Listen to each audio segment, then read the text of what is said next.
Nathaniel Woods, the Alabama death row inmate who was supposed to be executed about 3 hours ago, has now, in fact, been executed. So here's the timeline. Nathaniel Woods was scheduled to be executed at 6 o'clock, but around 5:30, the Supreme Court granted him a stay of execution.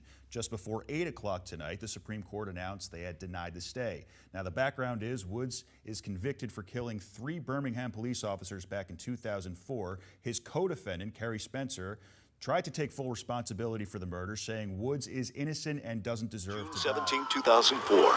3 Birmingham police officers are gunned down attempting to serve a misdemeanor warrant on Woods at a home in the city's west side. Woods had surrendered to police when another man in the house, Kerry Spencer, opened fire with an assault rifle, killing officers Charles Bennett, Carlos Owen, and Harley Chisholm. Spencer confessed to the shootings and said soon after his arrest that he had acted alone. He was convicted of the murders and sits on Alabama's death row. But for prosecutors, one conviction wasn't enough. They charged Woods with 3 counts of capital murder, accusing him of conspiring or being complicit in the killing of the officers. In order for a person to be convicted on complicity, they have to be involved in a plan or a scheme to kill. Prosecutors alleged a calculating Woods intentionally lured the officers into the home where Spencer was waiting. Absolutely not. He was terrified when they came into the house. Woods was found guilty, and even though he hadn't fired a single shot, he was sentenced to death. He thought it was the craziest thing in the world. He was like, how? How? Because, he didn't do anything wrong. How much do you think race played a role in this case? I think it did play a role. I think that if you look at the victims, it's 3 white officers. And if you look at the people who are sitting on death row, it's 2 black men. Woods' current defense team says his conviction was just one of many legal wrongs, including years of bungled appeals by other attorneys. Now down to his final hours, Woods' family believes their only hope is for the public to convince Alabama's governor that killing a man who killed no one is wrong. I love my brother. What would you say to the families of the officers who died? We are deeply, deeply sorry for what happened that day. But the murderer of their family members is sitting on death row. He has confessed. He is being punished. They don't need an innocent man's blood as well. Martin, you actually spoke with Kerry Spencer tonight. What's he saying? He was calling from death row, the same death row, of course, on which Nathaniel Woods is spending his last few hours.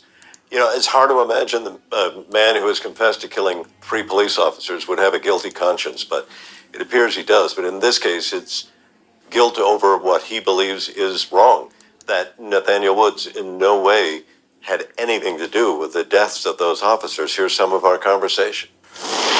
You are saying that you are totally responsible for the murders of those police officers? For the shootings, yes, I am. I'm the only one that shot anybody that day. And Nathaniel Woods is completely innocent, you say? Absolutely. He didn't know I was going to shoot anybody. I put this on my life, on my children's life. I swear to God, I didn't know I was going to do this. So how would Nate know? This was some spur of the moment decision. We had no time to think about what the was going to happen that day. This was not a plan. You didn't conspire together. No, man. That's just something they put out there. You see, it was no warrant or nothing. They just made up a story for a jury to believe to convict both of us. Wow. And again, that's Kerry Spencer saying that Woods is totally innocent, that this was a spur.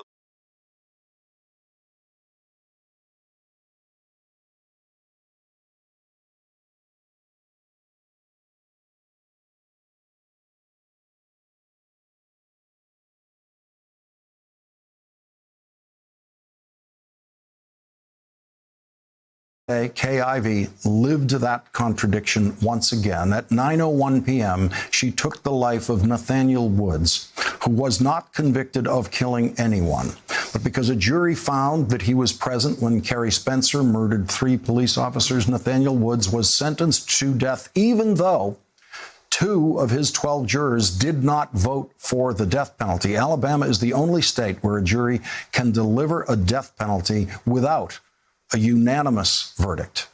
Is that what Kay Ivey would call a powerful testament to Alabamians' deeply held belief that every life is precious and that every life is a gift, is a sacred gift from God?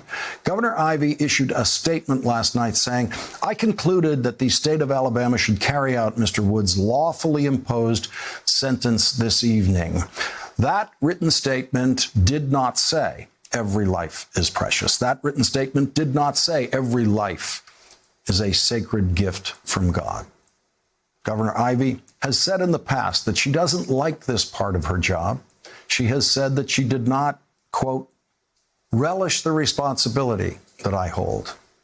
But she has held that responsibility while sending 9 men to their deaths in her 3 years as governor. Now, I don't know how religious Kay Ivey really is, but Alabama man has been executed despite pleas to save his life. Nathaniel Woods was present when 3 police officers were killed in Birmingham in 2004.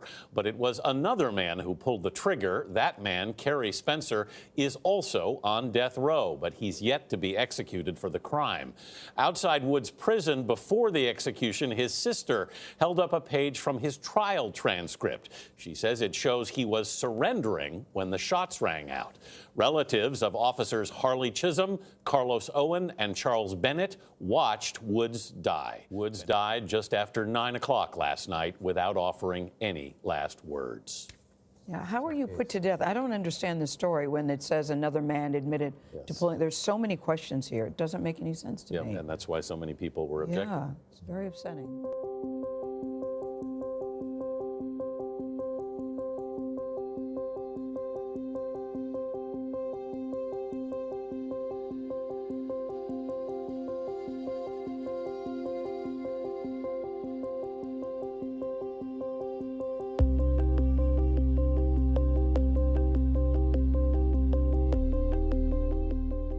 As I look at my fiance across the room, I can see her that night. She had on a pair of blue coveralls, and she had put some black paint all over her face, and she was, we were acting out this skit called Cigar Butts. This skit, it did not require a lot of talent as far as verbal talent, but it did require a lot of physical acting, and such as crawling around on the floor looking for cigar butts and things like this, which certainly got a big reaction out of the audience.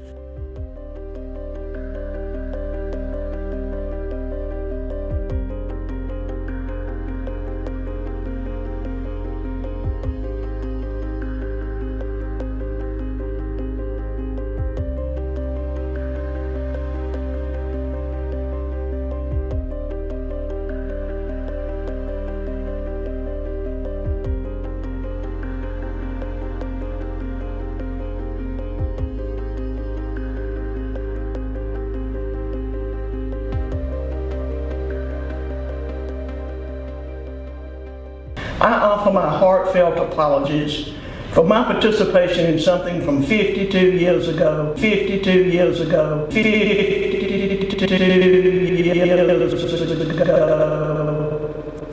that I find deeply regrettable. I will do all I can going forward to help show the nation that the Alabama of today is a far cry from the Alabama of the 1960s.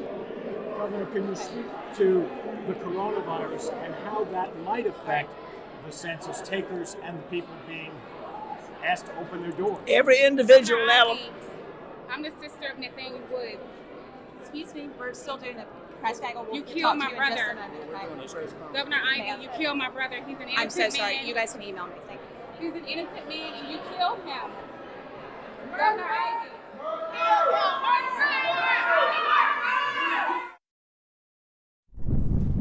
That was Pamela Woods, the sister of Nathaniel Woods, who you may remember was put to death exactly 1 week ago for the murder of 3 Birmingham police officers. This was a very controversial decision. Governor Ivey was whisked away to those chants of murderer. We never heard from her again this afternoon.